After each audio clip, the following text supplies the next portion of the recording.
स्वयं स्वभावाप्ति रभावे कृष्ण कर्मणा तस्मै संज्ञान रूपाय नमोस्तु परमात्मने।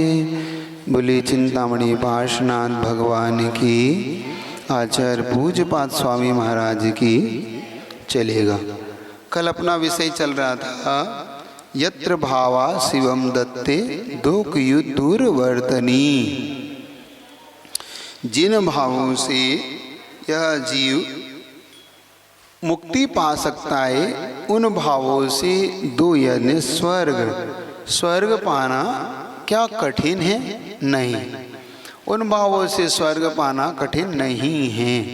स्वर्ग तो बड़ा आसान वस्तु है, क्योंकि जिन भावों से आप मोक्ष के लिए पुरुषार्थ कर रहे थे उन्हीं भावों से आपको अब स्वर्ग प्राप्त होने लगा। दो चीज़ें आप एक जानने के लिए आप एक अच्छे से ये समझे कि जिन भावों से हम इस चीज को समझ लेंगे अपन कि जिन भावों से हम मुक्ति के लिए पुरुषार्थ कर रहे थे, क्या महाराज उन भावों से हमें स्वर्ग की प्राप्ति अवश्य होगी? ये कैसे? आप इस पर समझ ले कि आप मुक्ति अगर नहीं गए, मान लो आप मुक्ति नहीं पा पाए, क्योंकि भाव तो किए लेकिन आप नहीं पा पाए वो भाव वैसे, तो आपको क्या क्या मिलता है? आचार्य संबंध स्वामी कहते हैं देवेंद्र चक्र महिमानमयीन मानम राजेंद्र चक्रम विनिंद्र शिरोचनीय धर्मेंद्र चक्रमधरी कृत सर्वलोकम लब्ध्वा शिवम च जिन भक्ति रूपेति भव्या। देखो आचार्य संबंध स्वामी कह रहे हैं कि इस धर्म की महिमा बता रहे हैं, सम्यक दर्शन की महिमा बता रहे हैं कि आप डरो नहीं। जब तक आपको मुक्ति नहीं मिल रही है धर्म आपके संसार को संभाल लेगा। धर्म के दो काम हैं जो आपसे पहले भी चर्चा की थी। धर्म सीधा सीधा हमें उठाकर धरत्युत्व में सुखे। धर्म का काम क्या है? उत्तम सुख में धरना, धारण करना, हमें सुख को देना। धर्म का सीधा सीधा सिद्धांत है हमें सुख को देना। और धर्म के सुख को हम कब पा पाएंगे? जब हमें ये धर्म हमें संसार का सुख थोड़ा बहुत दिखाए तो हमें लगेगा कि नहीं इससे हमें मिल सकता है। जैसे आप कोई आपसे कहे कि भाई ये डॉलर है, ये रुपया है, जाओ ले जाओ बाजार में, इससे तुम्हें 1 किलो सोना मिल जाएगा।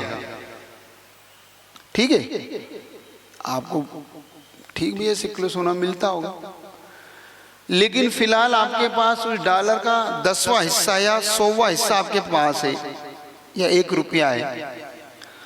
अब वो 1 रुपये लेके बाजार में गए और आपको कुछ भी वस्तु खरीदना थी, आपको XYZ कुछ भी, अगर वो वस्तु 1 रुपये से वो वस्तु मिल जाएगी तो तुम्हें उस डॉलर पे विश्वास हो जाएगा कि नहीं? कि डॉलर का भाई ये डॉलर का हिस्सा, जैसे अपन रुपये का हिस्सा होता है ना भाई, 100 का नोट होता है, 50 का होता है, 10 का नोट होता है, 5 का होता है, 2 रुपये होता है, 1 रुपये का सिक्का होता है। तो किसी ने हमें 100 रुपया दिए कि जाओ 100 रुपये ले जाओ और तुम्हें वस्तु मिल जाएगी। तो अब आपके पहले 1 रुपया था तो वही 1 रुपया चला के तो देख लूँ यहाँ चलता है कि नहीं यहाँ पे, तब तो 100 रुपया चलेगा। तो आपको 1 रुपया दिया, आप 1 रुपया ने आपने क्या भाई साहब ये वस्तु देना? हाँ ले लीजिए, आपने 1 रुपया दिया उस वस्तु को दे दिया, तो अब आपको 100 रुपये विश्वास हो गया कि नहीं? हो गया ना कि अब तो कोई दिक्कत नहीं है, 100 रुपया यहाँ पे अब इस मार्केट में चल सकता है। ऐसे ही धर्म जब आपको सांसारिक सुख देता है तब आपको विश्वास है कि मोक्ष सुख भी इससे मिलेगा। और अगर ये सांसारिक सुख ही ना दे तो मोक्ष खाक देगा ये। जो 1 रुपये यही नहीं चल रहा है, ये डॉलर क्या चलेगा? कचरा है। जैसे विदेश में जाते हैं तो विदेश में नोट नहीं चलते, वहाँ उनकी अपनी करेंसी चलती है ना। विदेश में जाओगे तो उसकी अपनी करेंसी चलेगी। तुम्हारा भारत को तो कचरा बताइए, नोट ले जाओ अपना, ये कचरा है हमारे लिए। क्यों? क्योंकि हमारे यहाँ चलता ही नहीं है। हमारी करेंसी लाओ, हम अपनी करेंसी से आपको सामान दे सकते हैं। डॉलर है ना, रूबल है, जो भी है, तो अपने अपनी करेंसी से वो रुपया देते। ऐसे ही भाई मोक्ष चाहिए तो अपनी करेंसी, वहाँ की करेंसी चाहिए पड़ेगी, आप उसी करेंसी से आपको मुक्ति मिलेगी। आप यहाँ सोचो कि यहाँ की करेंसी ज़्यादा नहीं, हो संसारिक नहीं चाहिए उसे, तो इसलिए उस प्रकार का धर्म चाहिए उसे। आपको बात थोड़ी थोड़ी आ रही नहीं आ रही, ऊपर से तो नहीं जा रही। ये धर्म क्यों, ये जो कह रहे हैं कि माना धर्मेंद्र चुके, जब आप यहाँ धर्म करते हैं तो आपको देवेंद्र मतलब होता है देवों का इंद्र, सौधर्मेंद्र इत्यादि पद मिलता है। आप फिर वहाँ से आते हैं तो चक्रवर्ती बनते हैं, नारायण बनते हैं, एक नगर सेठ बनता है, होता है ना, जीव अलग अलग जीव देखे जाते हैं। कोई भिखारी बन जाता है, कोई वहीं सी नगर का सेठ बन जाता है, कोई उसी राज्य का राजा बन जाता है, कोई उसी राज्य में मंत्री बन जाता है। होता है कि नहीं होता है? आप में भी तारतम्य देखा जाता ना। तो ये तारतम्य क्या है, क्यों दिख रहा है ये ऊंचा नीचा, किस कारण से दिख रहा है? ये धर्म का फल है। तो हमारा धर्म का फल तो एक जैसा होना चाहिए। तो धर्म एक जैसा किया हो तो धर्म का फल एक जैसा होगा। आपने धर्म ही एक जैसा कहाँ क्या रखा है? क्या जितने लोग पूजा करते हैं सब एक जैसे भावों से करते हैं? पूछ रहा हूं आपसे, सबके अलग अलग भाव होते कि नहीं होते? होते? अच्छा, सब जितने लोग आहार दान करते सबके एक जैसे भाव होते हैं आहार दान के, क्या अलग अलग होते हैं? कोई अंदर से कुड़ के आहार देता है,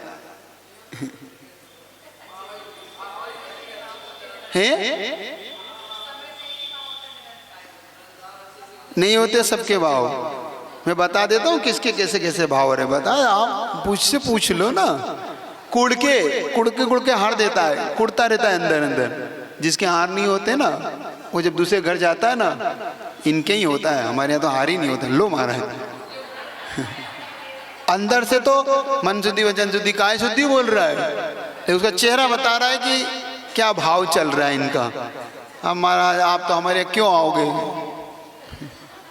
आप तो हम गरीबों के आते ही नहीं हो महाराज, हम तो कोई बात नहीं, ले लीजिए, फिर भी एक गिलास ले लीजिए। उसने अपनी बात रख दी। हाँ, उसने अपनी बात बोल गया कि हमारे यहाँ आप नहीं आए, एक भाव से देता है। और जिसके यहाँ होता है वो गदगद भाव से देता है। पढ़ा महाराज, बहुत आज महाराज बहुत दिन से प्रतीक्षा थी, आज आनंद आ रहा है महाराज, बड़ा एक एक गिलास हो गया, अंतर भाव में आ गया। बहुत अंतर होता है। एक का भाव होता है सारी वस्तुएं चल जाए, और एक का भाव होता है कुछ बच जाए, हम भी तो प्रसाद मिल जाए, हमारे लिए प्रसाद तो मिल जाए, थोड़ा बहुत तो बचा लो थोड़ा सा। तो आप ये आपको अनुभूति नहीं हो सकती ना, ये मेरी अनुभूति आपको नहीं हो सकती है? सबके भावों की अनुभूति आपको आती हुई क्या? तो आपके अपने बता रहे हो, मैं तो सबकी बता रहा हूँ, मैं आपकी थोड़ी बता रहा हूँ। सबकी क्या क्या अनुभूति है तुम नहीं जान सकते, क्योंकि तुम्हारे सामने कोई घटना नहीं घटती, वहां मैं रहता हूँ, मेरे सामने घटना घटती है। सुन रहे हो? हाँ, सबके दिमाग में सब समझ में आता है वो तो क्या चाह रहा है वहां पे। वो कोई दूध को भी पानी बता रहा है और कोई पानी को भी दूध बता रहा है, अपने अपने भाव हैं। कोई दूध को भी कह रहा है महाराज पानी तो है, आप पानी ले रहे हो दूध ही ले लो, बताते हो कि नहीं? रस ही है महाराज, पानी तो आप पानी कितना पानी ले रहे हो महाराज। और कोई कह रहा अरे बहुत दूध हो गया, पानी तो चलाओ। भाव है। नाना जीवा नाना कम्माना होंती नाना अनेक जीव हैं, अनेक कर्म है और अनेक परिणाम है। जीव के परिणाम है, उसमें कोई आश्चर्य क्या करना। ये सब भावों का खेल है। इसलिए आप ये मत समझो कि एक ही भाव से, इसलिए कह रहा हूं कि आप अगर ये प्रश्न करते हो कि हमारा धर्म का फल एक जैसा नहीं हो सकता, क्योंकि धर्म एक जैसा नहीं किया आपने, इसलिए फल भी एक जैसा नहीं होता।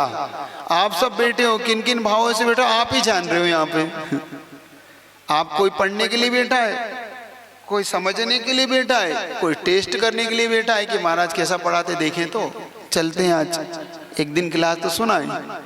कोई आए कि नहीं जो पढ़ाएंगे कम से कम अपन तो ऐसे बुद्ध नाम में पढ़ाएंगे तो अपन पढ़ तो लेंगे, कम से कम कुछ लेंगे। चलो दो बातें कान में पड़ जाए अपने धर्म की, सो रहे थे चलो सब अलग अलग परिणामों से आए हो सब यहाँ पे आप लोग, सबके एक जैसे परिणाम नहीं है।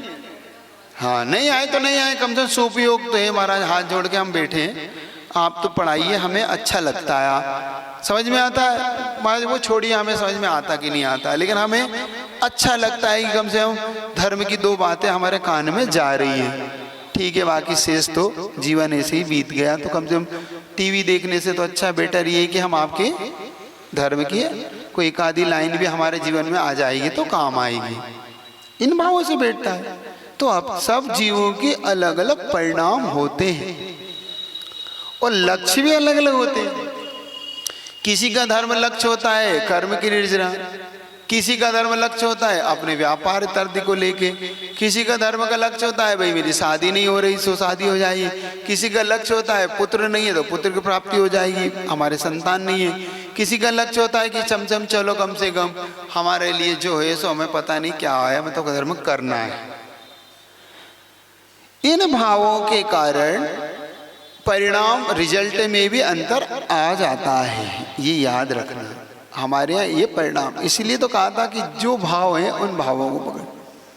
तो यहाँ पर आचार्य परमेष्ठी कह रहे हैं कि आप ये मत सोचिए कि आपके परिणाम भाव अगर मुक्ति को दिला रहे हैं तो उन भावों से स्वर्ग मोक्ष, तो जैसे किसान जब फसल उगाता है तो भूसा के लिए फसल नहीं करता, किस लिए करता है फसल?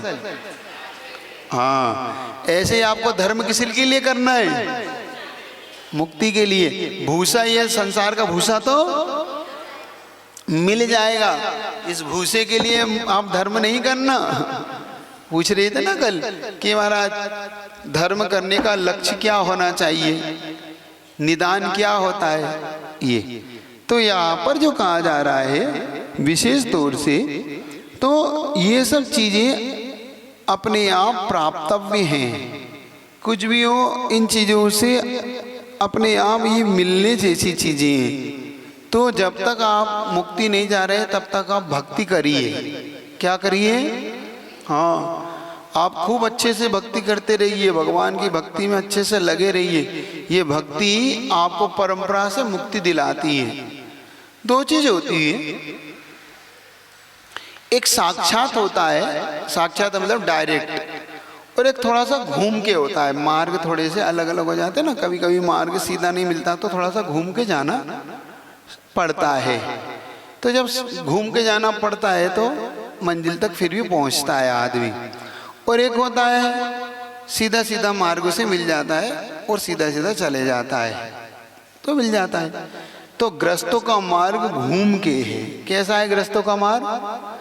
और साधुओं का मार्ग सीधा सीधा है, साक्षात मोक्ष का कारण उन्हें मिलता है। और आपको भाई मुनि नहीं बनते तो आपकी कर्म निर्जरा भी इतनी नहीं होती, तो आपको डायरेक्ट मुक्ति नहीं मिलती, तो आपको घूम के थोड़ा सा परंपरा से, जिसको बोलते हैं परंपरा से, इसको साक्षात, एक साक्षात और एक परंपरा। तो जब तक हमें परंपरा से नहीं मिलती तब तक हमें परंपरा से स्वर्ग इत्यादि मिलता है। तो उन्होंने इसीलिए कहा कि जिन भावों से आप मुक्त हो सकते उन भावों से स्वर्ग टेंशन नहीं करना। ये स्वर्ग तो कम से कम आपको बीच का एक स्टॉप तो मिल ही जाएगा, नरक इत्यादि से तो आप बच ही जाओगे। तो यहाँ पर स्पष्ट उनका कहना है कि इतना तो हमारे लिए आप कर दीजिए, इतना तो हमारे लिए प्राप्तव्य है, डरने की किसी को जरूरत नहीं है। आचार्य भगवान ने एक अच्छा उदाहरण देते थे, जैसे कोई कंपनी में आप गाड़ी खरीदने जाते हैं, गाड़ी को खरीदते हैं तो उसमें कंपनी कम से कम इतना पेट्रोल तो देती ही है कि आप गाड़ी बाहर निकाल सको, बाहर ले जाके कम से कम 2-5 किलोमीटर तो चला सको, इतना तो देती है ना कंपनी, है ना? नहीं तो गाड़ी का वो गैरेज से कैसे निकले, मतलब शोरूम से ही कैसे बाहर आएगी, तो इतना तो दे देती है। बाकी फिर आप भराना, भाई अब पेट्रोल नहीं देगी, वो गाड़ी देगी आपको, ऐसे ही ना। ऐसे ही भाई मोक्ष जाना चले जाओ, बीच का स्वर्ग तो हम दे देते हैं आपको। जब तक आप मोक्ष नहीं जा रहे तब तक आप क्या ले लो? स्वर्ग तो आप ले जाओ। समझ में आ रहा है? गुरु जी का उदाहरण समझ में आ गया कि रास्ते का पेट्रोल तो थोड़ा थोड़ा तो दे ही देता है। ऐसे ही यहाँ पर वो कह रहे हैं जिन भावों से हमें मोक्ष मिल सकता है उन भावों से स्वर्ग की प्राप्ति हो सकती है। बड़ा इसमें हमें ज़्यादा भी नहीं मानना। अब अगली गाथा को ले रहा हूँ, चलिएगा 5वें नंबर की गाथा। अब वो पूछा, शिष्य पूछता है कि जिन भावों से हमें स्वर्ग मिलता है तो स्वर्ग होता कैसा है, स्वर्ग कैसा होता है? तो स्वर्ग के बारे में कुछ चीजें बता रहे हैं। वैसे आके खुद कहेंगे कि भैया मरे बिना स्वर्ग देखना हो तो पहले हाँ, उसके बिना स्वर्ग नहीं। फिर भी वो बता रहे ऋषि कजमनातंकम दीर्घ कालोपलालितम नाके नाकोकसां सौख्यम नाके नाकोकसामिव। एक साथ उच्चारण करिए। ऋषि कजमनातंकम दीर्घ कालोपलालितम नाके नाकोकसां सौख्यम नाके नाकोकसामिव। ऋषि कज मतलब क्या होता है? इंद्रिय सुख, पांचों इंद्रियों से उत्पन्न होने वाला सुख ऋषि। अनातंकम जो आतंक से रहित हो। किसका बता रहे ये? स्वर्ग सुख बता रहे ये। हाँ, देवों का सुख। आप पूछ रहे हैं देवगति में सुख कैसा होता है, तो बता रहे हैं कि देवगति में सुख हो आपके। तो जो पांचों इंद्रियों से सुख उत्पन्न होता है बिना किसी विघ्न का होता है, मतलब वहां पे उन्हें जो मिलता है वो उसमें कोई भी उन्हें विघ्न नहीं आता। दीर्घ काल मतलब एक जब तक उनका जीवन है, लंबा काल। उनका जीवन कितना होता है? कम से कम 10,000 वर्ष, अधिक से अधिक 33 सागर। तो 10,000 वर्ष तक तो कोई दिक्कत वहां पे नहीं है स्वर्ग में, है कि नहीं? इतना तो दिक्कत है। तो कम से कम एक बात याद रखो कि हमें मोक्ष नहीं मिल रहा तो कम से कम 10,000 वर्ष। तो ये कब से सबसे जघन्य, सबसे छोटा है। ये आपको मिथ्या दृष्टियों के लिए विशेष तौर से जो भवनित्र उत्पन्न होते हैं ना, उनके लिए है विशेष तौर से। ये ऊपर के वैमानिकों का नहीं है। ये भवनित्रिक में सबसे नीचे की जो आयु होती वो है ये 10,000 वर्ष बाद कम से कम। नहीं तो एक पल्ली है ना, 10,000 वर्ष का है को पांचवा 10,000 वर्ष, पांचों काल अभी 20-21,000 वर्ष का है। 18,500 वर्ष का ये तो है। 18,500 वर्ष अभी पांचों काल में शेष है खत्म होने में। तो 10,000 वर्ष के है तो अभी आ जाएगा वो तो आप टेंशन क्यों कर रहे हो? क्यों अपने को भवनित्र की चर्चा, क्यों अपने को भवनित्र में क्यों लेना है जन्म? हमें तो भवनित्र में लेना है। हम तो सम्यक दृष्टि बन के सागरूपम आयु को पाओ ना। और आप तो व्रतों के साथ जाओ तो वैसे व्रतियों की तो लंबी आयु मिलती है। व्रतियों को तो 2 सागर, 2.5 सागर, 5 सागर। आज भी श्रावक 16वें स्वर्ग तक उत्पन्न होता है, कहीं दिक्कत ही नहीं है। 16 स्वर्ग में आप 22 सागर की आयु पा सकते हो। टेंशन क्यों कर रहे हो? आप पाओ तो आप 22 सागर की आयु पा सकते हैं आप, है ना। यूं 16 सर्ग उपजावे, है ना। श्रावकवत पाल स्वर्ग 16 उपजावे। ताहते चय नर जन्म पाए मुनिव्रत धार सिद्ध को जावे। सुख दो कितना आपके लिए फैसिलिटी दी जा रही है। ऐसे ही कई पंचम काल बीत जाएंगे, आपके निकल जाएंगे। आप थोड़ा सा अपने आप को बस व्रतों को पालने की भावना बनाओ। लेकिन हम वैसे बना नहीं पाते महाराज। हम क्या करें? हम भावना तो करते लेकिन हम थोड़ा सा समझ नहीं पाते। उसका मुख्य कारण बता देता हूं, वो क्या है आपके लिए मुख्य कारण। वास्तव में हम सही प्रकार के बनिए नहीं हैं। हाँ, क्या? अगर सच्चा बनिया होगा, बुद्धिमान व्यापारी होगा, तो बुद्धिमान व्यापारी क्या करता है, वो देख लेता है कि भाई सामने महंगी चीज हो तो सस्ती चीज को छोड़ने के लिए तैयार हो जाता है। होता है ना कि भाई एक सामने वाले की महंगी वस्तु मुझे अगर मिल रही है तो ये सस्ती वस्तु छोड़ने में कोई दिक्कत नहीं है, तुम ले लो, वो मुझे दे दो। तो जब वो सस्ती वस्तु छोड़ देता है, सामने वाले को दिख जाता है कि ये कोई दिक्कत नहीं है। ऐसे ही अगर आप सच्चे होंगे तो आपको पता है कि अपना उम्र कितनी है, 50-60 साल की उम्र है।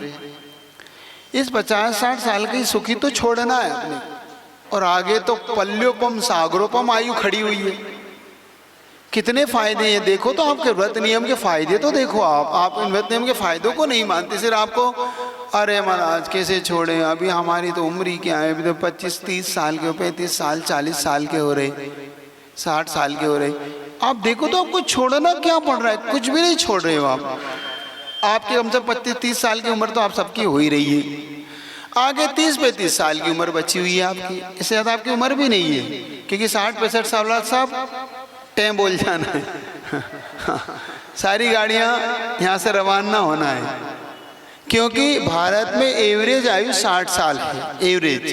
एवरेज का मतलब होता है कोई 30-40 में चला जाता है, कोई 70-80 में चला जाता है, तो अगर एवरेज निकालो तो 60 निकलती है। तो आपको छोड़ना क्या है, आप विचार करो। देखो मैं बताता हूँ, आप इस गणित को समझो। आपको बहुत अच्छा गणित आपको अगर समझ में आ गया तो आप बहुत जल्दी अपने आप को व्रतों के लिए मानसिकता तैयार कर लोगे। मान लो अपनी 30-40 साल 30-35 साल की हमारी उम्र चली गई और 30-35 की बची हुई, मुश्किल से हम 70 साल मान के चलते कि हमारी 70 साल उम्र है ना। अब हमारी 30-35 बची है। 30-35 साल में हम आधी तो हम नींद में निकाल देंगे, रात में गुजार देंगे, तो 18 साल तो हमारी 18 साल बची है हमारे पास। 18 साल में हमारे पास कितने घंटे हैं हमारे पास, जिनमें से हमें व्रतों के साथ पालना है। 18 साल होते क्या है, सोचो तो आप। कुछ नहीं करना है। 18 साल भी अगर व्रत पाल लिया आपने तो सागरोपम आयु की गारंटी है उनकी, सागरोपम आयु की। और देखो सबसे बड़ा लाभ, नरक गति से बच गए हम। नरकों में भी सागरोपम आयु है, वहां भी हम दुर्गति को प्राप्त हो गए। अगर हम 35 साल के चक्कर में उलझ गए, अरे अब हम 35 साल बचे, कम से कम अच्छे से जी तो लें, तो उस उम्र में हमने अगर नरक पा लिया तो ध्यान रखना, सागरोपम नरकों में जाओगे, सागरोपम। और सागर कितना बड़ा होता है मैंने बताया था, आपको याद है सागर कितना होता है? अगर सागर समझ में नहीं आता तो बहुत शॉर्टकट में बता देता हूं। जो समुद्र दिख रहा है हमें, समुद्र दिख रहा है, इस समुद्र की एक एक बूंद को 100 साल में निकालना। एक एक बूंद को कितने साल में निकालना? 100 साल में निकालना। और ये पूरा समुद्र जब सूख जाए तो समझ रहा सागरोपम आयु हो गई, बहुत शॉर्टकट में। क्या सागरोपम आयु समझ में आ गई? जो समुद्र दिख रहा है, इस समुद्र को एक बूंद को 100 साल में निकालना, और जब ये पूरा समुद्र सूख जाए बिल्कुल, क्योंकि एक बूंद भी रह गई तो 100 साल बचेगा, पूरी एक बूंद भी नहीं रहना चाहिए उस समुद्र में पानी, तो समझना एक सागर की आयु बीती है। आप समझ रहे हो? नरकों में इतनी आयु बिताना चाहते हो कि इतनी बड़ी आयु आपको नरक में मिले, तो अपने ऊपर कृपा तो करो। 30-35 साल भी अगर आपने व्रतों को, नियमों को, सम्यक दर्शन को पाल लिया तो नियम से आपकी आयु स्वर्ग की सागरोपम की मिल सकती है। अब सच्चा बनिया होगा तो क्या करेगा? अभी छोड़ देगा ना, सस्ती वस्तु छोड़ के अपनी महंगी वस्तु की ओर ध्यान देगा कि नहीं? तो करना क्या है आपको? 18 साल, 18 तो नींद में रात में गुजर जाना है, और 18 साल संयम से गुजार लो। तो 18 साल भी आपने दाव लगा दिया। अब कितना बड़ा सा, कितना सा दाव है?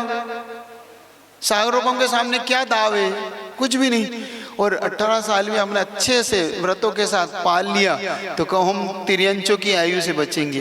कुत्ते बिल्ली बचने से बचोगे। देखो आप भीख मांग रहे हैं लोग, हाथ पैर कटे, नालियां साफ कर रहे हैं, गट रहे हैं, आपकी सड़क साफ कर रहे हैं। आप देखो ना इन दुखों को तो देखो। ये 35 साल का सुख भोगने के बाद जो दुख मिलने वाले उनकी ओर दृष्टि लाओ। आप इस सुख की दृष्टि ठीक है, ये 35 साल में भी कोई ज्यादा सुखी नहीं हो, ये तो आप सब जान रहे हो कि इन 35 साल में भी आप क्या क्या दुख भोगते रहते हो, वो आप ही जान रहे हो। मैं बताना नहीं चाहता, बता दूंगा तो लिस्ट निकल जाएगी, फिर आप पूछोगे आपको कैसे पता। वो आपका दुख आप जानते हो, बोलते भले ही नहीं हो आप, कितना दुख आपको वहां रहता है। एक एक पल कैसे बीतता है जब आपका कोई कष्ट पे आता है तो कहीं इसका दुख, कभी शरीर की पीड़ा, कभी सामने वाले का दुख, वो कुछ ना कुछ हमें कहता रहता है, कभी हमें 2-4 बातें वो सुनाता रहता है। इतना काम करो तो भी सुननी पड़ती, नहीं सुनना पड़ती। दिन भर तुम करती क्या हो, तुम करती क्या हो, हम कुछ यश नहीं मिलता, जस तो मिलता ही नहीं है ना। कहीं बच्चे चिल्ला चोट कर रहे हैं, कहीं पति देव, कहीं बड़े लोग घर के, हम मरे जा रहे हैं, सो भी सुन रहे कि नहीं। दुख तो फिर भी तुम्हारे जीवन में बना ही, और उस दुख को थोड़ा थोड़ा आपने सहन करके इन व्रतों को पाल लिया तो तिर्यंचों में बनने से जो देखो आप तिर्यंच कैसे बेचारे, गाय कुत्ते बिल्ली, कितने दुख, इन तिर्यंचों के दुख तो देखो। कोटि जीवते जात न भरे, करोड़ों जीवाओं से इनको दुखों को नहीं कहा जा सकता। आप लोग कहते, मैं बताता हूं, आप लोग कहते हो महाराज हम लोग रात्रि पानी नहीं छोड़ पाएंगे महाराज, हमें दवाई लेना पड़ती है, हमें प्यास सताती है।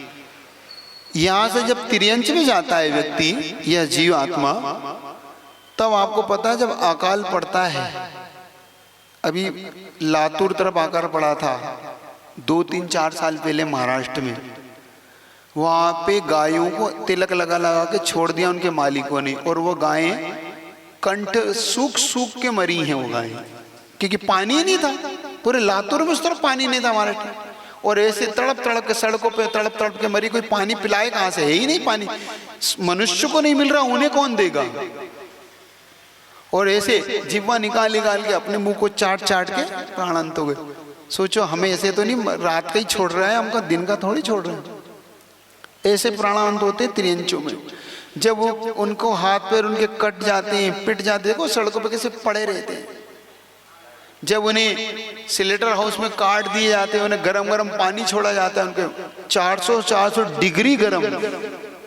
जब स्लेटर हाउस में उनकी चमड़ी उतारी जाती है ना, उस चमड़ी पे जब गर्म पानी छोड़ते हैं, क्योंकि उस चमड़ी को नरम बनाने के लिए, उसका मुख्य कारण है क्योंकि अगर वो जिंदा काट देंगे तो चमड़ी कड़क हो जाएगी, तो वो क्या करते हैं, उसको जिंदा ही पूरी चमड़ी को उतारते हैं। मान लो ऐसा भी कर सकते थे वो कि पहले उसकी गर्दन से उसके प्राण कर दिए, फिर बाद में चमड़ी उतार ले, नहीं उतारते वो। कारण उसका, क्योंकि अगर ये मर गई तो ये उतारते उतारते इसकी चमड़ी कड़क हो जाएगी, तो इसकी चमड़ी नरम उतारने के लिए वो जिंदा चमड़ी उतारते हैं उसकी, जिंदे। गाय को ऐसे चारों पैरों को उल्टा लटका देते हैं और बीच में से चीरा लगा देते हैं, फिर उसकी चमड़ी को गर्म पानी से डालते, 400 डिग्री खोलता पानी, तब तो उस चमड़ी को निकालती है, वो चमड़ी से फट के बाहर आती है। आप विचार करो, ये दुख तो आपको यहाँ नहीं भोगना पड़ रहे हैं। आप महाराज हम नहीं कर पाएंगे, विचार तो कर लीजिए आप। कुत्तों को बेचारों को कैसे लोग मारते हैं, कैसे उनके पर दिवालियों पर कैसे बम फटाके उनके ऊपर पटक जाते हैं, उनके हाथ पैर फट जाते हैं। कितने उनको बैलों को गायों को इनको किस प्रकार से सताया जाता है, कितना बोझ। इसलिए कि ना करोड़ जिह्वाओं से भी उनके दुख को नहीं कह सकते। कितनी जिह्वाओं से, करोड़। मैं तो एक से बता रहा हूं तो नहीं आप सुन पा रहे हैं, तो करोड़ जिह्वाओं से आप क्या सुन पाओगे उनके दुखों को, हैं? कभी आप भयो बलहीन, सबलीन करी अति खायो दीन, छेदन भेदन भूख प्यास, वान वहन हिम आत्म त्रास। देखो आप कैसे है आप, जब बलहीन हुआ तो सामने वाला तिर्यंच हमें खा जाता है, जब हम बलवान हुए तो हमने तिर्यंच सामने वाले को खा लिया, छेद दिया, भेद दिया, किसी ने कान काट दिए, किसी ने हमारे ऊपर पेड़ तोड़ दिया, लंगड़ाते घूम रहे। देखो इतना दुख तो नहीं है प्रतिमा पालने में, व्रत संयम को पालने में इतना दुख तो नहीं है। ये व्रती लोग हैं, आप लोग को इतना दुख तो नहीं मिल रहा, नहीं है ना? आराम है कि दिक्कत है? आराम है ना कि महाराज आप बिल्कुल बेफिक्री है कि 2 ही समय भोजन करना, ज़्यादा की टेंशन है ही नहीं। 1 समय कर लिया, 2 समय कर लिया, पानी ले लिया महाराज, कहीं जाने आने का भी ज़्यादा झंझट नहीं है कि भैया जिसको बुलाना है तो शुद्ध खिलाओ, नहीं तो हम तो अशुद्ध खाने नहीं आएंगे आपके। बेफिक्री हुई। पाप, कितने पापों से बच जाते हो आप, ये तो विचार करो। आपको लगता जरूर है महाराज हम उलझ जाएंगे, फिर हम कहीं जा नहीं पाएंगे, हम शादी विवाह में नहीं जा पाएंगे महाराज, हम फिर दूसरे के यहाँ जाते रिश्तेदारी में नहीं जा पाएंगे। भैया एक बार बता दे रहा हूँ, ये जरूर लग रहा है हमको कि हमारी शादी में जाना, हमें पार्टी, क्या नरक में जाना है आपको उनके साथ? क्या वो आपके साथ नरक में जाएगा? फिर महाराज लोक व्यवहार कैसे निभाएंगे हम?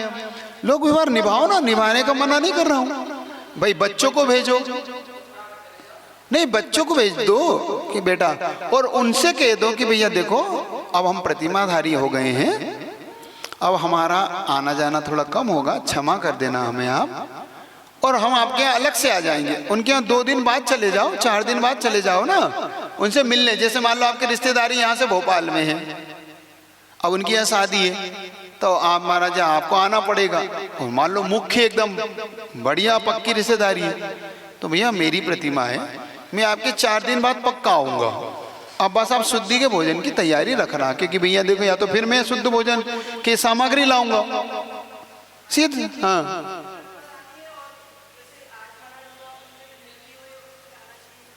जो प्रतिमाधारी है, माइक दे दो, माइक से मैं समझ नहीं पा रहा हूँ इनका, 1 मिनट नहीं तो प्रतिमाधारी के पारिवारिक है कि कोई दूसरा कोई रिश्तेदारी, ये तो बताओ पहले। आप माइक से बोलो तो मुझे समझ में आएगा कि आप क्या पूछना चाह रहे हो। मुझे पहले आपका प्रश्न समझ में आए ना। जैसे कि रिश्तेदारी में खत्म हो गया है और प्रतिमाधारी है कोई, फिर दूर के रिश्तेदारी में या पास की या दूर की कैसे भी हो, तो उस दूसरे दिन मिट्टी हो रही है, तो उस प्रतिमाधारी को जाना चाहिए उनके यहाँ कि नहीं जाना चाहिए मिट्टी में? क्या काम है उसका? वहाँ पे जब मान लो पुरुष है, जैसे फॉर एग्जाम्पल देता हूँ, अब खास रिश्तेदारी है, चला जाए, जाना है तो उसकी मिट्टी में अब कुछ दोष नहीं है, तो जल के राख हो चुकी है, अब काय का है उसमें है? अच्छा वो अर्थी नहीं उठी अभी, ये बोलो ना। मिट्टी से मैं समझा उसकी जल के बाद उसकी वो नहीं उठाते हो, खारी खारी बोलते राख रखी रहे हेती। तो देखो आप प्रतिमाधारी हो तो आप उसकी वहाँ पर सिर्फ एक लोक व्यवहार के लिए उस पर उपस्थिति चाहिए, बाकी उसका काम वो करे, हमें क्या लेना देना है। लोक व्यवहार भी तो निपटा है कि नहीं, आपका निपटा है। अगर आप प्रतिमाधारी हैं और आपको लगता है कि भाई उसमें त्रस हिंसा हो रही है, होती है, वो तो सब प्रकार की हिंसा उसमें होती है, भाई त्रस भी होती है, सब प्रकार की होती है, तो आप उससे बचने का यही तरीका है कि आप अपने लोक व्यवहार निभा के वहाँ पे पार्ट बैठ के आप लौट आए, बाकी उनका काम वो कर लेंगे, आप अपना लोक व्यवहार निभा दें। आप मिट्टी से कोई लेना देना नहीं, क्योंकि जिंदा से हमें तो जिंदा लोक से लेना देना है, मिट्टी से हमें कोई लेना देना नहीं। अब क्या मान्यता मान के जाना है, मेरी मिट्टी से कोई लेना नहीं, जो जिंदा है उनसे तो मुझे व्यवहार है कि नहीं। मर गया वो तो मर गया, उससे तो क्या लेना और क्या देना, वो मेरा क्या करेगा और मैं उसका क्या करूंगा। हाँ तो वो उनका मैटर है, ग्रस्तगियाँ ये सब होते रहते, हम क्या कर सकते हैं। ग्रस्तों की ये उनकी अपनी समस्याएं होती है, अब कहाँ रात में शमशान जाएं, कहाँ ले जाएं, क्या करें, कैसे करें, नहीं मिलता कोई। आप अपना लोक व्यवहार निभाइए, आप लोक व्यवहारिक हैं, आप कोई मुनि महाराज नहीं हैं, आप साधु नहीं हैं, जो हैं जिस योग्य हैं वही रखें आप। हाँ सीधा सीधा है, आप कहीं तो आसमान उठा देते हो, कहीं पत्थर भी नहीं उठाना चाहते आप। लोक व्यवहार ऐसे थोड़ी निपटा है, आप या तो पूरा छोड़ देना, सबसे अच्छा तरीका यही है, भैया मैंने अब कहीं भी आने जाने का त्याग कर दिया है, अब मैं कहीं आता जाता नहीं हूँ, ये बच्चे आते जाते हैं, इनको आप बुलाइएगा, आप मेरी फिक्र नहीं करिए, न मैं शादी में जाता हूँ न मैं मिट्टी में जाता हूँ, खत्म। सामने वाला वैसे ही समझ जाएगा। लगता है, देखो मैं बता देता हूँ आपको, 2-4 बार लगता है सामने वाले को, लेकिन बाद में वही तारीफ करता है, नहीं वास्तव में बहुत अच्छे हैं ये, क्योंकि देखो ये पाप से कितने डरे हुए हैं, पाप से बचते हैं। 2-4 बार लगता है आप आते नहीं हैं, आप हमारा बिल्कुल ध्यान नहीं रखते, आप तो बिल्कुल इस तरह में, भैया मैं पाप में नहीं निभा सकता, मैं तो पुण्य की, आप प्रतिमा ले लो तो मैं आपका रिश्तेदार हो जाऊंगा। अब मेरी तो प्रतिमा धारणी लोग रिश्तेदार हैं मेरे, तो अब ये आप असंयमी लोग मेरे रिश्तेदार अब नहीं हैं। बनाओ ना, हम अपने रिश्तेदार हैं, हम गुरुजी हमारे रिश्तेदार हैं, गुरुजी के हम रिश्तेदार, हम साधारण रिश्तेदार हैं आपस में। क्यों डरते हो भैया? खीर में इकट्ठे, महीरे में नहीं आ रहे हम तो, सीधी सीधी बात। हाँ भाई, पुण्य में इकट्ठे, पाप में हम तो तुमसे दूर हैं। एक कहावत है, दोस्ती पक्की खर्चा अपना अपना, दोस्ती खर्चा अपना अपना। भैया तुम्हारी मेरी दोस्ती पक्की है, लेकिन पुण्य पाप अपना अपना। भैया मैं तुम्हारे पुण्य पाप में चक्कर में नहीं पड़ता कि ना तुम मेरे साथ नरक जाओगे ना मैं तुम्हारे साथ नरक जाऊंगा। तो भैया तुम तुम्हारा देख लो, हमारे मत पड़ो इन चक्करों में, या तो कटअप कर दो सीधा। बहुत अच्छा सिद्धांत दे रहा हूं आपको। जिनको भी लगता है कि मुझे महाराज इनसे बचना है, वहीं से कैंची सेंसर बोर्ड कट, खत्म भैया, तुम तुम्हारा हम हमारा। सबसे अच्छा ये 100 7 8 10 पीढ़ियों के जो रिश्तेदार निभाते ना, वो सब खटअप करो। हाँ, किसी ने पूछा था प्रतिमा लेंगे तो लेने से ही कर्मों की निर्जरा होती है क्या? जैसे 16 गण व्रत, अष्टांगिक व्रत, 10 लक्ष्य व्रत ग्रहण करने से निर्जर नहीं होती, पुण्य का ही बंद होता है क्या? हाँ बिल्कुल ठीक कहा आपने। व्रत संयम संकल्पबद्ध आप जब तक नहीं होंगे तब आपकी कर्मों की निर्जरा नहीं हो सकती।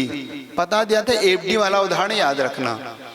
एफडी जब तक आप लिख के नहीं दोगे, मान लो आपने 9 साल एक एफडी कर दी, 9 साल बाद आपको निकलेगा, तो 9 साल के बाद ही निकाला जाएगा पैसा। आप लिख के दे दीजिए बैंक में, तो बैंक आपको दुगना देगा। और मान लो आपने करेंट अकाउंट में भी 9 साल तक नहीं निकाला, 1 लाख रुपए की एफडी कराई थी और 1 लाख रुपया करेंट अकाउंट में डाला था, 9 साल आपने एफडी में से भी नहीं निकाला और 9 साल आप करंट अकाउंट से भी नहीं निकाला, तो करंट अकाउंट से आपको 2 लाख नहीं देने वाला, डबल हुआ। अरे भाई साहब मैंने निकाला ही नहीं था, तो आपने लिख के भी कहाँ दिया था?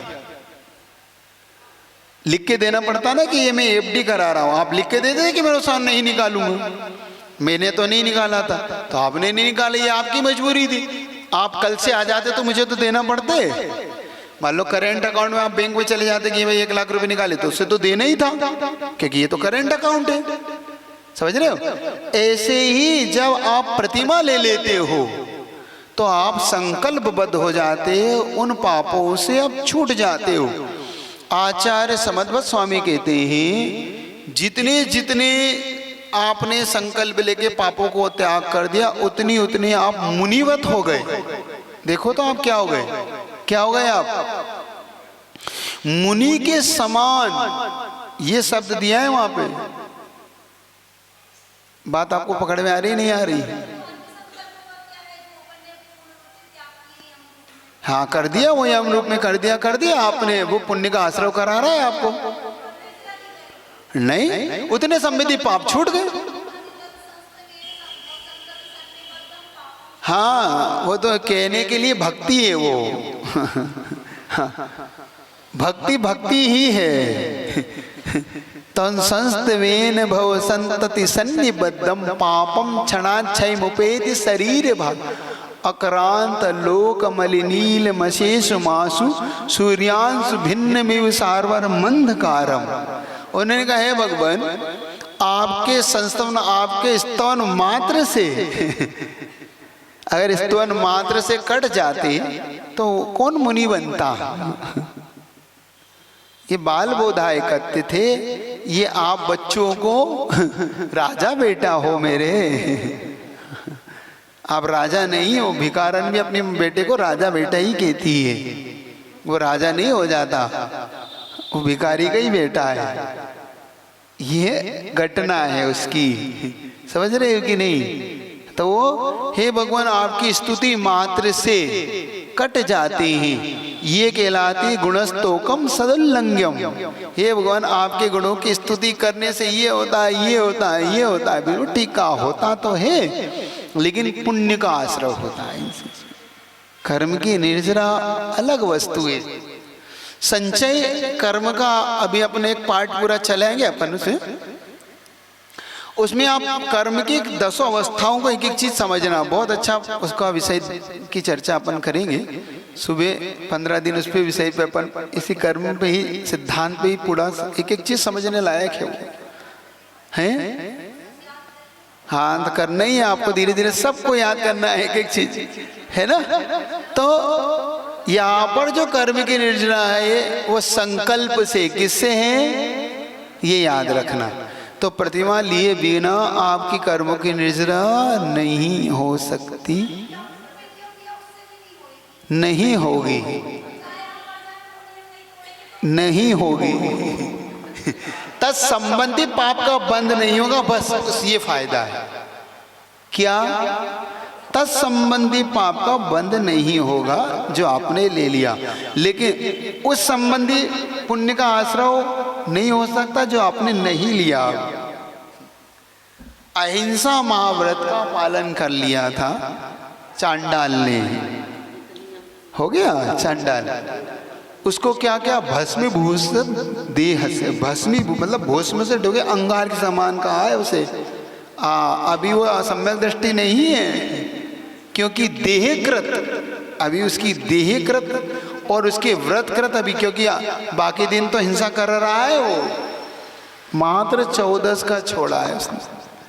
समझो तो आप बात को, आपने यम रूप से छोड़ा है महाराज, आलू नहीं खाऊंगा, यम रूप नियम है आपका, लेकिन वो व्रत आपके लिए सिर्फ आलू का ही है, अब बाकी जो तो ले रहे हो।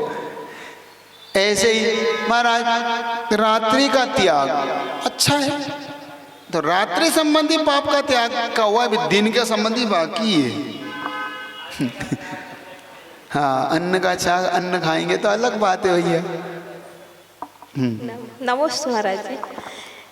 बंद के बाद, बंद और उदय के बीच का स्थान सत्ता है। हाँ। और आवादा काल भी है, तो आवादा काल और सत्ता में क्या अंतर है? आवादा काल सत्ता अलग अलग चीज है।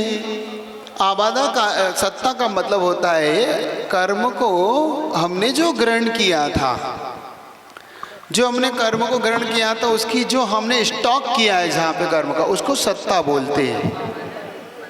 लेकिन उसको जो स्टॉक को निकालना है, अब स्टॉक को निकालने के लिए जो बीच का डिफरेंट पड़ रहा है उसका नाम आबादा है। जैसे आपने खिचड़ी बनाई, खिचड़ी बना ली, गरम गरम है, रुको अभी अब नहीं खाओ, अभी नहीं खाओ, ठंडी करो। ठंडी करने में जो 5 मिनट लगे हैं वो खिचड़ी के उदय में आने में आबादा काल है। वो खिचड़ी सत्ता है, जो तब आप भगोनी में आपके खिचड़ी रख रखी है वो क्या है? सत्ता है। अभी उदय में नहीं ला सकते, क्यों? अभी गर्म है, थोड़ा रुकिए, ठहरिए, थानती रखिए, जब आप थोड़ा सा हल्की ठंडी होगी तब आपको हम दे रहे हैं। बच्चा छोटा सा ही है, अभी 5-6 साल का ही, अभी गरम गरम मुँह जला लेगा, तो आप थोड़ा धैर्य रख के करते हैं। बस जब जब ये चीज़ करते रहो, ये आवादा घुमाते रहना, दूध गर्म है, रुको भैया अभी ठंडा कर रहे हैं, अभी दे रहे हैं, ये आवादा का है। जो आपने दूध खरीद लिया है दूध वाले से, ये बंद है, और जो आपने भगोनी में रख लिया ये सत्ता है आपकी। अब ये गर्म है, ये आबादा पड़ रही है आपकी, फिर आपने ठंडा करके 1 गिलास, ये उदय है आपका। नहीं है हमारा 1 गिलास से काम नहीं चलेगा, ये उदीर्णा है, अब 2 गिलास हाँ, समझा देता हूँ आपको, 10 करने की बार में समझा देता हूँ। ये उदीर्णा हो गई आपकी। उत्कर्षण, जिसमें अनुभाग और स्थिति बढ़ जाती है उसको उत्कर्षण बोलते हैं। दूध पतला है, कोई बात नहीं, 2 चम्मच घी डाल दो इसमें बढ़िया, और इसमें ज़रा ऊपर की मलाई और डाल दिया, तो ये हो गई उत्कर्षण। आपने उसकी अनुभाग भी बढ़ा दी और स्थिति भी बढ़ा दी, उसमें बर्फ डाल दिया तो अनुभाग तो बढ़ गया, आपके बादाम बादाम डालिए, आपने घी डाला, उससे अनुभाग शक्ति बढ़ गई। स्थिति फ्रीज में रख के थोड़ा सा अच्छा सा कर दिया, तो अब ये 2 घंटे के 6 घंटे तक उपयोग में ले जाओ। आपने उसमें भर देते हैं ना, आपका गीजर क्या आता है, थर्मस में भर के रख दिया, तो उसकी स्थिति बढ़ गई। पहले दूध 2 घंटे में खराब होता था, अब वो 6 घंटे 8 घंटे तक खराब नहीं हो गई। ये हो गई स्थिति। ये हो गया उत्कर्षण। अब अपकर्षण, दूध था, अब ये भैया बच्चा तो बहुत छोटा है, ये 1 साल का है, इतना गाढ़ा दूध कैसे पिएगा, आपने पानी मिला दिया उसमें, ये अपकर्षण कर दिया आपने, पतला करके बच्चे को पिला दिया ताकि बच्चे को दस्त ना लगे, बच्चा पचा जाए इस दूध। तो ये हो गया अपकर्षण, उसकी स्थिति भी घट गई, अनुभाग भी घट गया। संक्रमण, हमें दूध नहीं पीना है, कोई बात नहीं, हम छेना बना दे रहे, तो आपने दूध का संक्रमण कर दिया, बना दिया आपने। संक्रमण इसको कहते हैं, बदल जाना, उस वस्तु को बदल देना, इसका नाम है संक्रमण। आपका उपशम, मेहमान आने वाले, आपने उसमें से आधा तपेली दबा के रख दिया, छिपा के रख दिया, अभी रख दो, ये तो बच्चा बार बार परेशान कर रहा है, इतना दूध पी लिया, इसका पेट खराब हो जाएगा, आपने उसको अलग से रख दिया, बेटा दूध बम हो गया दूध, लेकिन आपने दबा के अभी रख दिया कि अभी कल से कोई आ जाए, अचानक आ जाएगा तो क्या करेंगे, दूध तो ही रखना है ना, अब अचानक आ गया कोई, तो हमने उपशम करके रख दिया। निदत्तित निकाचित, ये दूध का दूध के रूप में उपयोग करना है हमें। आप ना इसका मावा बना सकते हैं, ना इसकी खीर बन सकते, कुछ नहीं, ये दूध का मात्र जो दूध में वो निदत्तित और निकाचित, ये 10 कर्णार्थ के हो गए। निदत्तित में क्या होता है, 2 चीज 4 चीज होती है, संक्रमण, अपकर्षण, उत्कर्षण और उदय में लाने से पूर्व की स्थितियां। तो ना उसका उत्कर्षण हो सकता है, ना बढ़ा सकते हैं, ना आप उसको अपकर्षण का घटा सकते हैं, संक्रमण भी नहीं कर सकते उसका आप अन्य रूप में, और उसकी उदीर्णा भी नहीं करा सकते आप। ये निदत्ति में 2 काम होते हैं, निकाचित में 4 काम होते हैं, तो ये नहीं करना, इसका नाम है निदत्तित निकाचित। ठीक है, ये इस प्रकार से आपको एक ही चीज में समझ में आ गया। हाँ, अब आप ऐसा कर लेना है, इसको कर दे, इसको तो कर ही रहो, इनको थोड़ा थोड़ा सबको सब चीज समझ में आएंगी तो आपको, क्योंकि कर्म की निर्जना जो हो रही है, स्वर्ग मिलता कैसे पहले वो तो समझ लो। स्वर्ग मिलेगा ना, तो स्वर्ग का सुख होता है पंचेंद्रिय के सुख को लेकर, उसकी चर्चा चल रही थी अपनी, तो आप कम से कम प्रतिमा आप तो ले सकते हो ना। अहिंसा अणुव्रत जिसको पालना है, अणुव्रत का मतलब होता है एक देश, तो वो त्रस हिंसा का त्यागी हो जाता है अणुव्रती। स्थावर हिंसा नहीं छोड़ पाता है, क्योंकि अग्नि भी जलाना पड़ती है ना, जल भी छानना पड़ता है, वनस्पति भी उसके साथ उपयोग में आती है, पृथ्वी भी खोदता है, मकान इत्यादि बनाता है, तो अहिंसा वो त्रस हिंसा का त्यागी हो जाता है।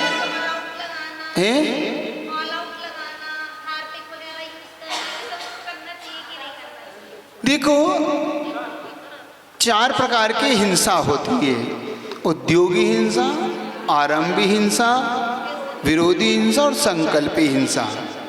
तो मात्र वो संकल्पी हिंसा का त्यागी होता है, उद्योगी, आरंभी और इसका हिंसा का त्यागी नहीं हो सकता है।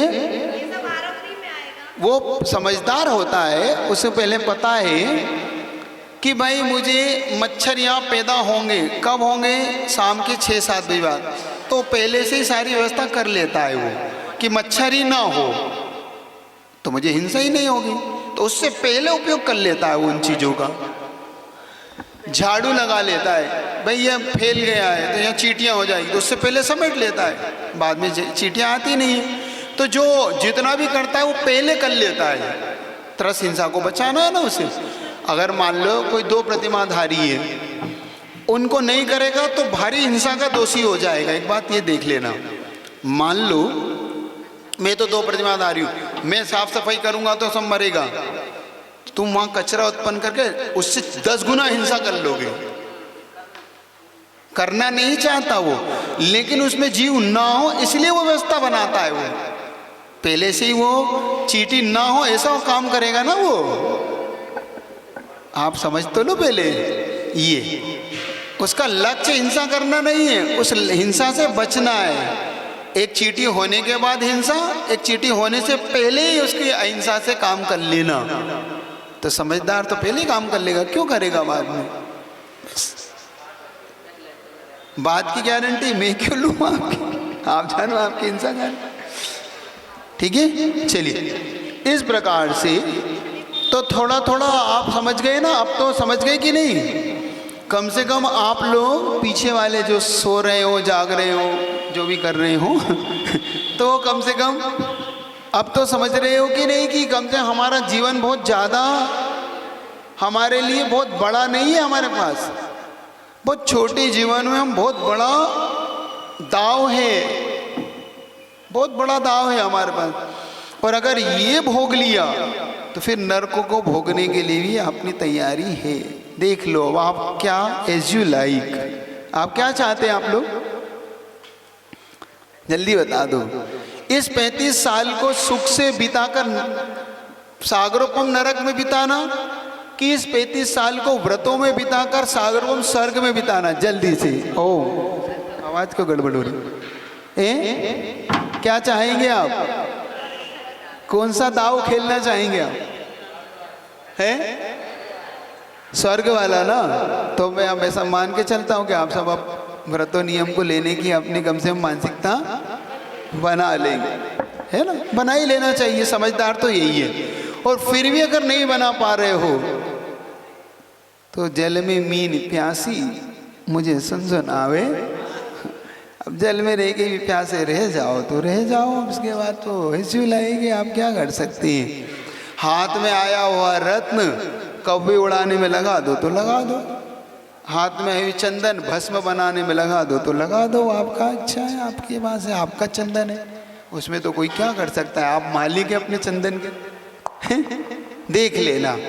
तो लगता जरूर है, फिर कहता हूँ बार बार, लगता जरूर है। कैसे छोड़ दे महाराज, अभी हमारी उम्र क्या है, उम्र का तो कोई भरोसा वैसे भी नहीं है ना? कब डोरियाँ टूट जाती है, कब अपने अंदर से सांस का पंछी उड़ जाता है, किसी का कोई ज़्यादा मानो मत। और ये भी मत मानो कि हमारी आयु अभी तो इतनी बीतेगी उसके बाद आयु बंद होगा। किसी का कभी भी आयु बंद हो सकता है, और किसी कभी भी यहाँ से ये तो ऋषि गए तो इंद्रिय सुख। अब वो इंद्रिय सुख जो वहाँ पर है स्वर्गों में, जो इंद्रिय सुख है उसकी अपन देखिएगा। अनातंक में लंबे समय तक होता है। काल उपलालितम, जो उपलालितम देव देवियों से द्वारा प्राप्त, दीर्घ काल तक, दीर्घ कालम उपलालितम मतलब देवों के द्वारा। वो कैसा है? नाके नाको कसाम सुख्यम। अब प्रश्न किया कि स्वर्ग का सुख कैसा है, एक बार बता तो दो हमें। तो उन्होंने कहा स्वर्ग का सुख स्वर्ग जैसा है। स्वर्ग का सुख कैसा है? स्वर्ग जैसा है। आप लोगों में से कोई मीठे का सुख बता सकता है?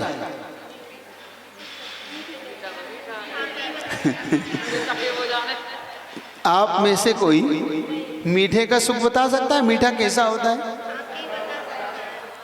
महाराज? मीठा तो मीठे जैसा ही होता है। तो स्वर्ग तो हाँ भैया, मरे बिना स्वर्ग तो खाए भी मीठा का स्वाद। बस जिसको मीठा चाहिए तो खा के देखो, और जिसको स्वर्ग देखना तो जाके देखो।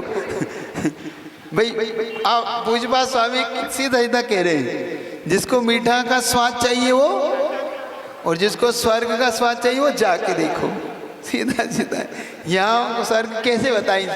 बता दो दिया, दीर्घ काल तक है, उपलालित है, इंद्रियों सुख से प्राप्त है ना? तो ये एक से यहाँ पे स्वर्ग का सुख अलौकिक है, अमर, क्योंकि देवों का दूसरा नाम क्या है? अमर। अमर क्यों कहा देवों को? क्योंकि एक दीर्घ आयु, दीर्घ कालों पर, दीर्घ काल तक उनका जीवन रहता है। तो दीर्घ काल कुछ नहीं है, बहुत लंबा, एक लंबे जीवन को उनका स्वर्ग में जीवन प्राया करके वहाँ पर जो उनके सुख है उनकी सुखों में कोई व्यवधान नहीं है। हमारे सुखों में तो व्यवधान हो जाता है, हमारे सुखों में तो अंतराय उत्पन्न हो जाते हैं। मान लो खाते खाते कोई खबर आ गई, ऐसा हो गया, तो हमारे ही मन नहीं लगता, भैया हटाओ भैया बाद में देखेंगे, पहले वहाँ जाके देखें क्या हुआ, होता ना। हमारे अंतराय आ जाते हैं, बाल आ जाते हैं, चींटियाँ आ जाए मान लो, तो आपको चींटी का तो आप कैसे खाओ भैया, हटाओ दूसरा बनाओ, हो जाता है ऐसे ही। लेकिन वहाँ पे कोई अंतराय नहीं डलता स्वर्ग में। वो तो जैसे मान लो उन्हें देवियों के साथ सुख है तो उनका देवी का सुख उनको है प्राप्त है, चाहे वो समोसण में चले जाएं, चाहे वो पूजा करने चले जाएं, उन्हें वहाँ का कोई सुख रोक नहीं सकता। उसको असंयमी रहते हैं। जाने हैं कि नहीं जाने थे हैं, नरक से तो अच्छे है, आप नहीं पढ़ा हुए परसों नरसु दूसरी का ठीक है ना। तो कम से कम अपने लिए वो अमर, इसलिए कि उनकी एक दीर्घ आयु के कारण उनको अमर कहते हैं। इनके सुख में एक दूसरे में डिफरेंट क्या है देख लेना। सबसे मनुष्यों में पहले मनुष्य के सुख की उन्होंने कल्पना की, मनुष्य के सुख से किसका सुख किससे बड़ा है। जो मांडलिक होते हैं, अपने यहाँ मांडलिक महामांडलिक होते हैं ना ऐसे, तो मांडलिकों के सुख से ज़्यादा सुख होता है महामांडलिक का। महामांडलिक से सुख ज़्यादा होता है नारायण का।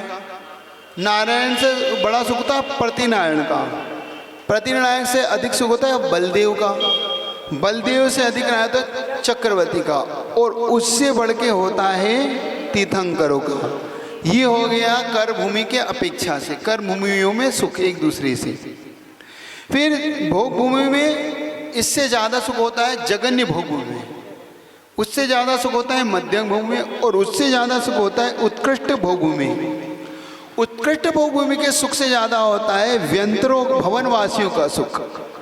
भवनवासियों से व्यंतर और व्यंतिर से ज्योतिष देवों का सुख बढ़ते क्रम में होता है। पहले भवनवासियों का, उससे बढ़ के व्यंतरों का, व्यंतरों से बढ़ के ज्योतिष देवों का। जब देवते देवों का सुख के ऊपर बढ़ते चल जाते हैं तो इंद्रों का सुख होता है।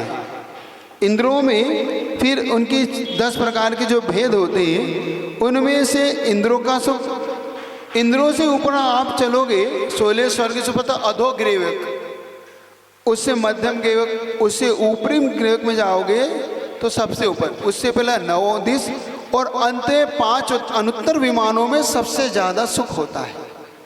और इनसे सबसे ज़्यादा सुख होता है सिद्धों में। इनके भी अनंत गुना सुख, कितने, और एक समय में इन सबको कलेक्शन करो, इन सबों के सुखों को, तो सिद्धों का सुख इनसे मिलाओगे तो एक समय में जो सुख होगा वो इनसे सबसे ज़्यादा होगा सिद्धों में। फिर तो अनंत काल के लिए वो सुख प्राप्त करना है, ठीक है। तो ये सुखों का एक दूसरे से बढ़ता हुआ सुख है। इसलिए स्वर्ग के सुख को लेकर उन्होंने जो कहा वो उन्होंने कहा। लेकिन ये जो